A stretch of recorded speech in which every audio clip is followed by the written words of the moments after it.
फिर नयन ने कार का दरवाजा खोला और दादी को अंदर बैठने को कहा। अक्षरा भी दादी के साथ पीछे बैठ गई और नयन ने कार स्टार्ट कर दी।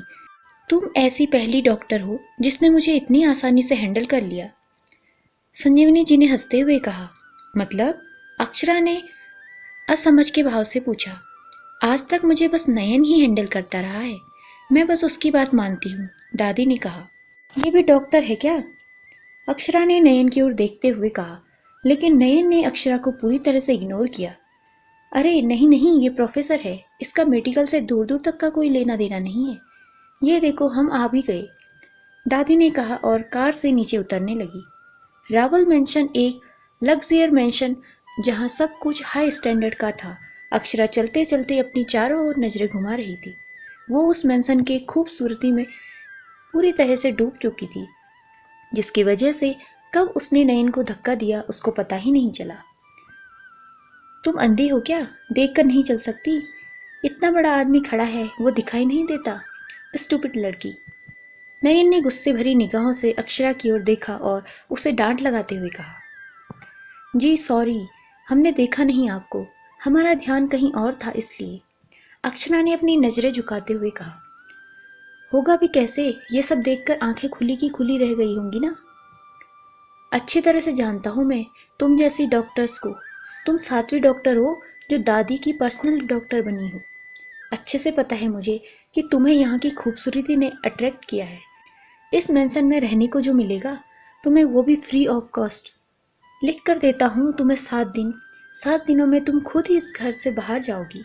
वैसे भी मैं के यूएसए से स्पेशलिस्ट डॉक्टर को कांटेक्ट किया है।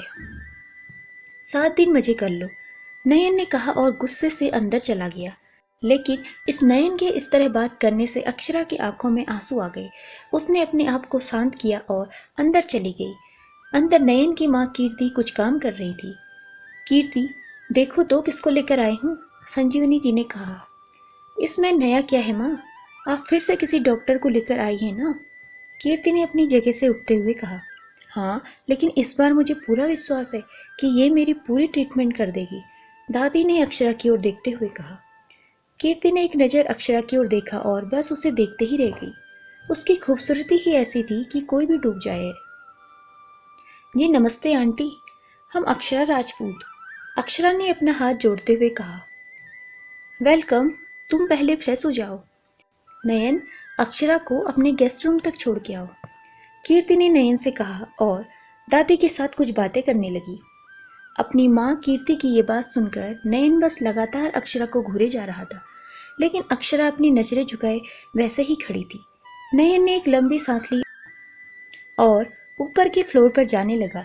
अक्षरा भी बिना कुछ कहे नयन के पीछे पीछे चलने लगी। नयन अक्षरा को 2nd फ्लोर पर लेकर गया। तभी नयन के फ़ोन पर एक कॉल आता है, जिसकी वजह से वो वहीं रूम के बाहर रुककर कॉल रिसीव करता है। जाओ, नयन ने अक्षरा से इतना ही कहा और कॉल पर बात करने लगा। जैसे कि अक्षरा रूम में एंटर हुई, उसकी आंखें खुली ही रह गई। ये लोग गेस्ट के लिए भी इतनी फैसिलिटी देते हैं क्या? हमें तो लग रहा था कि हम किसी 5 स्टार होटल में आए हैं। अक्षरा ने अपना बैग एक कोने में रख दिया और बाथरूम में फ्रेश होने के लिए चली गई। अक्षरा इस बात से अनजान थी कि वो जिस कमरे में गई है वो कमरा नयन का था।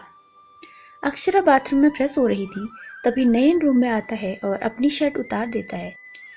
ये दादी भी ना, कब बंद होगा उनका बचपना, भगवान ही जाने, नयन ने अपने आप से ही कहा और बाथरूम की ओर बढ़ गया। उसने जैसे ही दरवाज़ा खोलना चाहा, अंदर से अक्षरा ने दरवाज़ा खोल दिया। जैसे ही अक्षरा ने अपने सामने खड़े नयन को देखा, उसके मुंह से एक चीख निकल पड़ी। आ! अक्षरा को ऐसे चिल्लाते देख नयन ने उसके मुंह पर अपना हाथ रख दिया।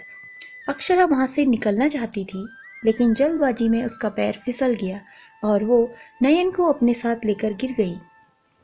नयन अक्षरा के ऊपर गिर गया। उसने अपने दोनों हाथ नीचे जमीन पर लगाए। अक्षरा ने नयन की गर्दन को कसकर पकड़ा हुआ था, इसलिए उसको कोई चोट नहीं आई। नयन ने शर्ट नहीं पहनी थी, इसकी वजह से अक्षरा ने अपनी आंखें कसकर बंद कर ली। नयन गुस्से से अक्षरा को देखे जा रहा था। तुम यहाँ मेरे बाथरूम में क्या कर रही हो? नयन ने सवाल पूछा। ये कमरा क्या आपका है? अक्षरा ने पूछा। पहले मुझसे दूर हो जाओ तुम और छोड़ो मुझे, नयन ने जोर से चिल्लाते हुए कहा, जिसके वजह से अक्षरा डर गई और वो झट से नयन से दूर हो गई।